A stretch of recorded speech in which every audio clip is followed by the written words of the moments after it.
Hello, everyone.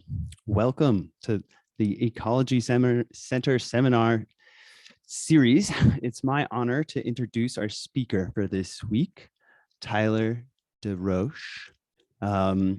He's coming to us from Arizona State University, where he is a dual appointment professor in the College of, let me remember, Historical, Philosophical, and Religious Studies, along with the School of Sustainability. He got his PhD in philosophy from the University of British Columbia. Prior to that, he got a master's in philosophy and economics from Erasmus University in Rotterdam, the Netherlands. He also has a master's in economics from the University of Victoria in British Columbia and a bachelor's in economics from St. Mary's University in Halifax, Nova Scotia. His current research focuses on sustainability science, environmental philosophy, and environmental econ. In addition, he is a co-founder of the Erasmus Journal of Philosophy and Economics. And he's recently published articles in the journals of Sustainability Science, the BMC Public Health Journal, and Ecosystem Services. And without further ado, I'll hand it over to Tyler. Okay. Test 1, 2. Can you guys hear me okay? Yeah? Okay, awesome. Well, thank you so much, Marshall, for the invitation to be here. It's a great honor to see everyone here. My experience with the center so far has been super positive. It's been a lot of fun meeting the people that I have met. So it's definitely been a great trip so far. So my talk today, it's on the nature of interdisciplinary science. So sometimes at least at ASU, but I'm guessing like globally now, like interdisciplinarity is just like this good thing. You know, we should all be doing interdisciplinary science. We try to dig a little bit deeper into those claims. Like, what is it that's good about interdisciplinary exchange? When might we make a decision to, engage in interdisciplinary science, and when might we make a decision to avoid it potentially? So hopefully we'll clarify some answers to those questions throughout this presentation. And all of this work is co-authored with my friend at Mount Allison University, Andrew Inkpen. He's pictured here on the right.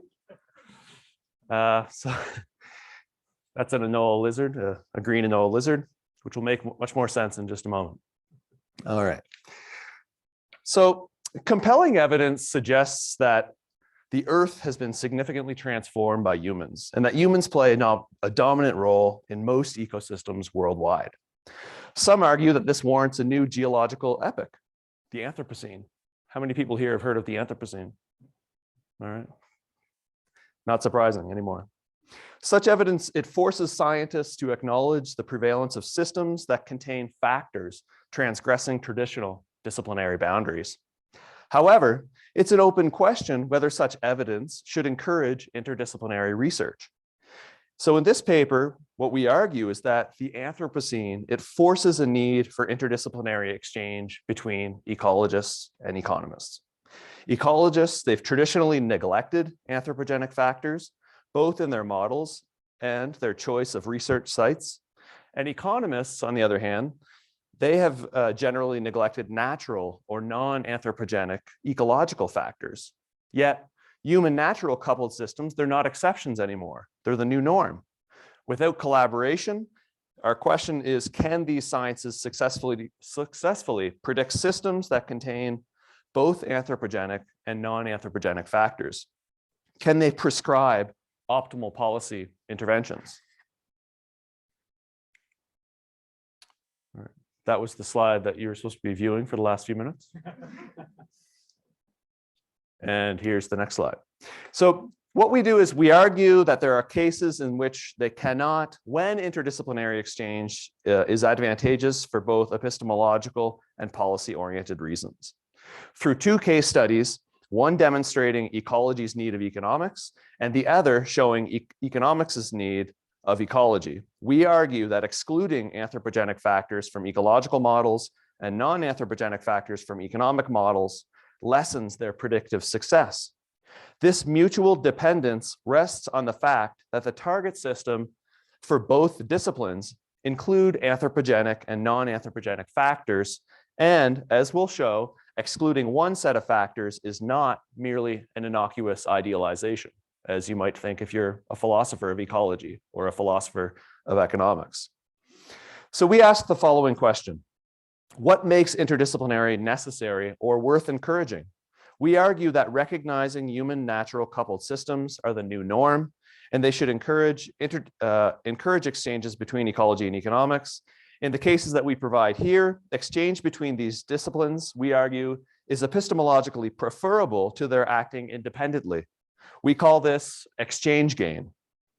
Our two case studies demonstrate that theoretical exchange can be less disruptive to current theory than might be expected.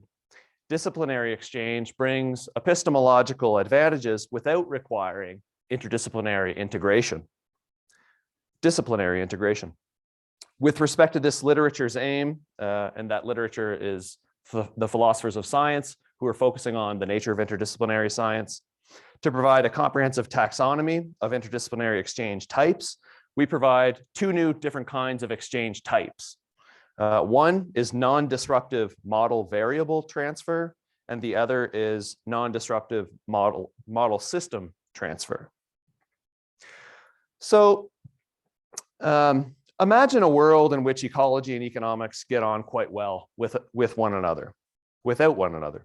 This is a world that's made up of relatively independent human and natural systems. One set of systems, the objects of ecology, consist of non-anthropogenic or natural factors, and another set, the objects of economics, consist of anthropogenic or human factors. In such a tidy world, these sciences, when operating effectively, make successful predictions and prescribe policy interventions without the need for interdisciplinary exchange. Now, of course, this world is a fiction. The real world is messy. Strictly speaking, there's no longer any part of the earth that remains completely detached from human technologies, let alone intentional human agency. By the late 1990s, it was even estimated that up to 1/2 of the Earth's land surface was transformed by human action. And today, roughly 75% of ice-free land on Earth has been transformed by agriculture and human settlement, changing ecosystem patterns and processes across most of the terrestrial globe. Human presence is so pervasive on Earth that some argue it marks this new geological epoch, the Anthropocene. The real world today, it's a blend of anthropogenic and non-anthropogenic factors, and prima facie, this seems like a world in which exchange between ecology and economics would be a prerequisite to successful science. So again, we argue that there are cases in which ignoring economic factors, it leads to poor predictions in ecology, and cases when ignoring ecological factors leads to poor policy prescriptions in economics. And if the best predictions and the best prescriptions for policy interventions require hybrid ecological economic models containing anthropogenic and non-anthropogenic factors, causal factors, then such models should be embraced for their usefulness. In any case, they shouldn't be omitted merely on the grounds of idealization. So in recent years, and this is getting more into the philosophy of science literature, in recent years, philosophers of science, they've shown a growing interest in inter and transdisciplinary science. Many acknowledge that collaborations between researchers working in different disciplines, it's a requirement for addressing the complex environmental, societal, and medical problems that we face. And so frameworks that help us to understand when and why such collaborations will be productive are essential. This literature has tended to focus on a number of questions, including what social, institutional, and organizational factors hinder interdisciplinary exchange? What factors promote exchange? How do different disciplines coordinate and modify their existing conceptual frameworks and methods? How do they come to terms with different epistemic and explanatory standards? So what our work does is it contributes to this literature in a novel way by focusing on what makes interdisciplinary necessary or worth encouraging. So we argue that recognizing that human natural coupled systems are the new norm, it should encourage more and more exchange between ecology and economics, exchanges that have traditionally been discouraged by what we call the traditional disciplinary boundaries. One standard worry here is that interdisciplinary exchange requires an unrealistic or burdensome level of integration between two disciplines. The case studies that we provide demonstrate that this is not always the case. It doesn't require like a burdensome level of integration between the two disciplines. Large epistemological advantages, they can be purchased in some cases relatively cheaply without requiring deep integration with minimal collaboration. The following two case studies that I'll mention in just a moment, they also speak to some of the more traditional questions about interdisciplinarity. So for example, the specific epistemic virtues that are generated by interdisciplinary exchange between ecologists and economists. So recently, philosophers of science, Miles McLeod and Michiru Nagatsu, they follow a similar line of reasoning when they argue that successful interdisciplinary collaboration provides practitioners with what they call collaborative gains, such as better predictive power or explanatory scope. Because our case studies of interdisciplinary exchange involve little bidirectional collaboration compared to that of McLeod and Nagatsu, we will call these epistemological and policy-oriented advantages the exchange gain. Now, I want to show how these will fit into the types of interdisciplinary exchange that we present, non-disruptive model variable transfer and non-disruptive model system transfer into the taxonomy that was originally developed by other philosophers of science, Till Grunjanov and Uskali-Mäki at the University of Helsinki. So this is kind of this is the traditional view of all the different kinds of collaborations that characterizes a lot of interdisciplinary science that have been, and this taxonomy has been created by philosophers of science. So we see ourselves as creating kind of two new ways that different scientists can collaborate without this kind of deep integration between the two disciplines. Anybody here hear of James Brown before? I knew there'd be at least a few hands. So traditionally, ecologists, they've ignored anthropogenic factors, often discounting human activity as external to ecosystems and treating humans as exogenous variables or disturbing conditions. The ecologist James Brown writes that the study of humans and their interrelationships with the rest of the natural world has been left to the social and the applied sciences, both of which have been viewed with disdain by many of those who practice pure ecology. However, acknowledging the now pervasive influence of humans on the planet, many recent ecologists have begun to include human activity in their models. I'm sure that many of you know that already. They want an ecology that applies to human disturbed as well as undisturbed landscapes.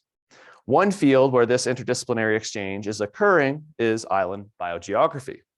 The theory of island biogeography is particularly important because it has long been the foundation for estimating extinction rates, predicting changes in biodiversity, and making policy recommendations. So we present one recent example from this literature. The theory of island biogeography explains and predicts the species richness, that is, the number of species that will be found on an island at equilibrium. That is when rates of species immigration to the island and species extinction on the island balance out. The details here, they don't really matter for our purposes. What matters is that the theory predicts that islands that are larger and nearer to the mainland, they will contain more species than islands that are smaller and further away from the mainland. Oh, there we go. So in a recent paper, Matt Helmus and his colleagues, they tested the predictions of this theory for the distribution of Anolis lizards species among the Caribbean islands. The theory predicts a strong negative relationship will be found between species richness and geographic isolation. As a result, of decreased inter-island immigration. More isolated islands will contain fewer species than less isolated ones. So there's the species they're talking about. And we have a kind of a picture like this. This is what the theory predicts. The prediction, however, is false for Caribbean anolis lizards because geographic isolation no longer solely determines immigration of new species. Instead, economic isolation does. Why? Because islands that receive more cargo shipments are more likely to contain lizard migrants from other islands as the lizards move from island to island as stowaways on cargo ships. The result is that for Caribbean lizards, geographic isolation is of less influence on biodiversity than economic isolation. Estimating economic isolation from global maritime shipping traffic data, what Helmus and his colleagues found was that when economic isolation was substituted for geographic isolation, the new biogeographic theory fit with their data. Anole species richness was a negative function of economic isolation. So building anthropogenic factors into their biogeographic model, it also gives Helmus a way to predict the effects of increasing economic traffic. If the goal is to protect exotic species from immigration of non-native species, then strategies for doing so will be ineffective unless they account for these anthropogenic factors. Traditional theories of island biogeography alone do not provide helpful resources because the variables that make a difference are not included in the model. So it's not just merely an innocuous idealization of the model. And models that count for anthropogenic factors, they're capable of novel predictions. For example, they predict that a removal of the US trade embargo on Cuba would result in the addition of 1 or 2 species of non-native lizards, a prediction that could not be made with traditional island biogeographic theory. So what do we learn from this case? We don't think the lesson is that ecologists should always take anthropogenic factors into account. Rather, one, there are cases in which not taking anthropogenic factors into account can be epistemically disadvantageous. It can diminish our ability to predict the dynamics of certain systems. Second, that such cases are not limited to urban or agricultural settings, but range over cases of so-called pristine ecology, such as the distribution of anolis lizards on the Caribbean islands. Many of the world's ecological systems are entangled phenomena, and to capture the features that are relevant to the processes and events we want to understand and on which we want to be able to make an intervention, we have to represent the interactions between anthropogenic and non-anthropogenic factors. Although there will surely be cases in which excluding anthropogenic factors will be innocuous, entanglement implies that whether anthropogenic factors should be included is a question that, in the very least, it has to be asked. So this case also points to explanatory dependence. If ecologists are going to take seriously the idea that many of their targets are entangled phenomena in this way, then there will be an explanatory dependence on anthropogenic factors that are traditionally studied by social scientists. In case of economically influenced trade agreements, this dependence is not just a descriptive fact, but is entailed by the nature of the phenomena and our pragmatic goals. Dependence, it rings pejoratively, but we don't think this is something to lament. First, complex systems often require theoretical integration across disciplines, something that philosophers of science have only recently begun to explore in detail. And second, if the example is really an indication, explanatory dependence is going to be a hallmark of Anthropocene science. This is a science that will inevitably focus on problems and systems that contain factors that transgress traditional disciplinary boundaries. Our claim is that exchange gain is purchased at a little cost in this case. It doesn't require the development of a new theoretical framework, nor extensive disciplinary integration. It requires minimal bidirectional collaboration. Instead, What was needed in this case was the substitution, the simple substitution of a variable that's strongly influenced by economic trends, i.e. economic isolation, with one that is common in traditional ecology, geographical isolation. Here, traditional ecological theory, it's retained, but just in a modified form. So now for the second case study, when economics needs ecology. Economists have generally discounted the significance of ecological factors in their models and theories. Surprise, surprise. They have often presumed that non-human factors are either fixed, exogenous, or disturbing causes. Sound familiar? Even the most esteemed 19th century economic theorists who endorsed the Malthusian population principle downplayed the role of such factors in their models. David Ricardo, for instance, he inaugurated this trend with his so-called corn model, where land is depicted as an original and indestructible factor of economic production. Subsequent Ricardians, such as John Stuart Mill, writing in the late 19th century, not only sanctioned this view of land, but drove a wedge between the social and natural realms by repositioning the entire core of phenomena studied by economists, such that human agency is the proximate cause. So that is those are the objects of economic science: intentional human agency, abstracted away from natural factors, which are largely treated as exogenous. I'm trying to give you the kind of historical arc here.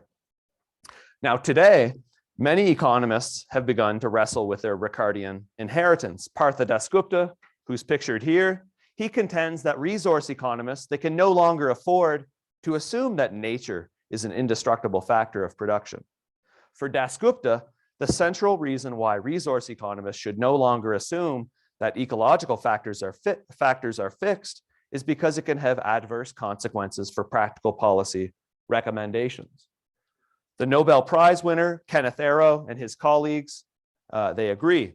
They give the example of including dynamic ecological factors in economic growth models, and they argue that ecological factors, such as the carrying capacity of the environment, it should be included in growth models to ensure that the ecological system on which our economies depend are also resilient.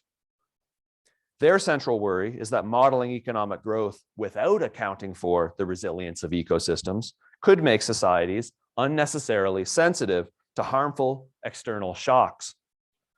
Growth models should be structured so that they never prescribe policies that undermine the ecological conditions that make human economic activity possible. Now, nowhere are the epistemological benefits of including ecological factors in economic models more evident than in the case of managing invasive species in Yellowstone National Park, Wyoming.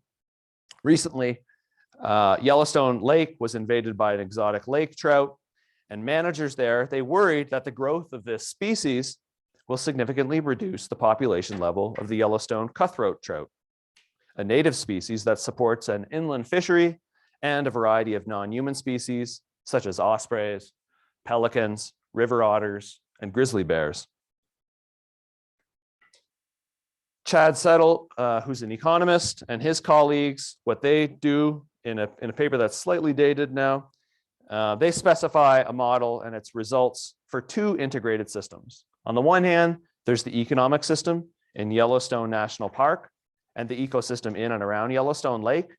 And they ask whether their model, which combines details of an economic system and an ecosystem with explicit feedback links, i.e. economic and ecological factors, they're jointly determined between them, whether or not this model yields significantly different results than a model that ignores those links. Their economic ecological model predicts that when ecosystems change, people will change their economic behavior, which in turn affects the ecosystem. Correspondingly, any alteration in the ecosystem affects economic production possibilities. So Settle and his colleagues, they run three different scenarios with their model. They're all listed here on this slide. The best case scenario, it's a hypothetical one. when the lake trout are costlessly eliminated from Yellowstone Lake. Under this optimistic scenario, perhaps impossible scenario, the cutthroat trout would return to the lake as if the trout had never invaded in the first place, as if the lake trout had never invaded in the first place. The worst case scenario occurs if the lake trout are left to their own devices, which would have the effect of producing the smallest viable population of cutthroat trout. Their third policy scenario involves the National Park Service gill netting the lake trout in order to reduce the risk to cutthroat trout populations. Their results suggest that a dynamic model that integrates ecological and economic systems with feedback links between the two systems, that it does yield significantly different results than one that ignores these links. And this kind of comparative exercise is actually, it's very rare in the literature. It was very difficult to come across any kind of studies which compared models that were not integrated whatsoever with models that were. In fact, every scenario they outlined, in every scenario that they outlined, cutthroat trout populations differ in both magnitude and survival rates once feedback is allowed between the two systems. For both the best case and policy scenarios, Settle and his colleagues, they predict the steady state population of cutthroat is lower without feedback than with feedback. Given the worst case scenario, however, ignoring feedback leads to estimating a relatively high cutthroat population. Settle and his colleagues, they conclude that basing policy recommendations in Yellowstone Lake on data from models without feedback puts cutthroats at greater risk than would be true if feedback was explicitly considered. So in this case, policy recommendations they derive from a model without ecological factors, they would be worse than those derived from a model that connects the economic system to an ecological system with explicit feedback links.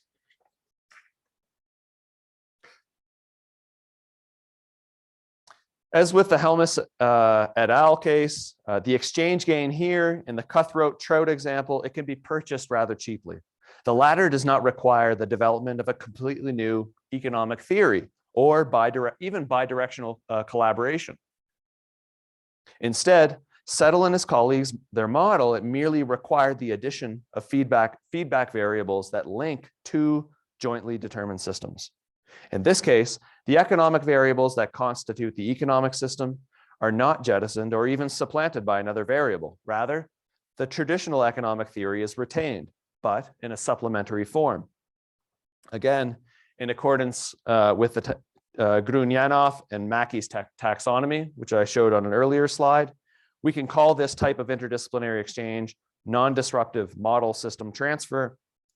An ecological system with feedback links is connected to a traditional economic system. This contrasts with types of disruptive model transfer involving the development of an entirely new theory.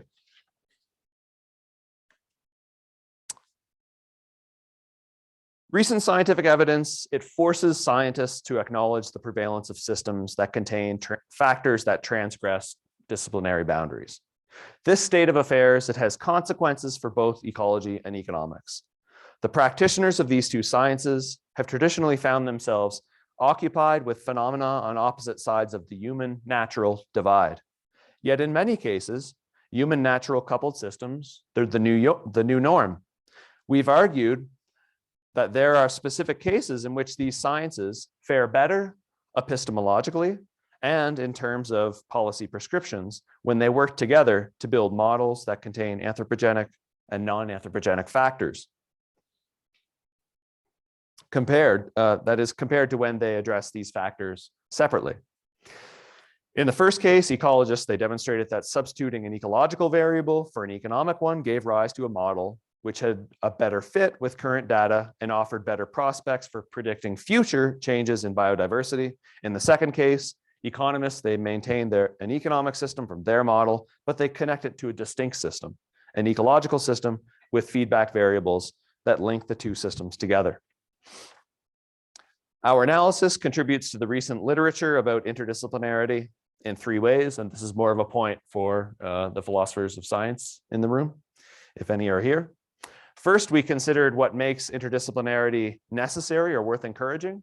And what we argued was that recent evidence, scientific evidence demonstrating that human natural coupled systems are the new norm, it should encourage interdisciplinary exchange. And we spelled this out in terms of exchange gain in two different case studies. Second, what we showed was that exchange can bring epistemological advantages without requiring disciplinary integration. And finally, we provided two new types of interdisciplinary exchange to add to that taxonomy.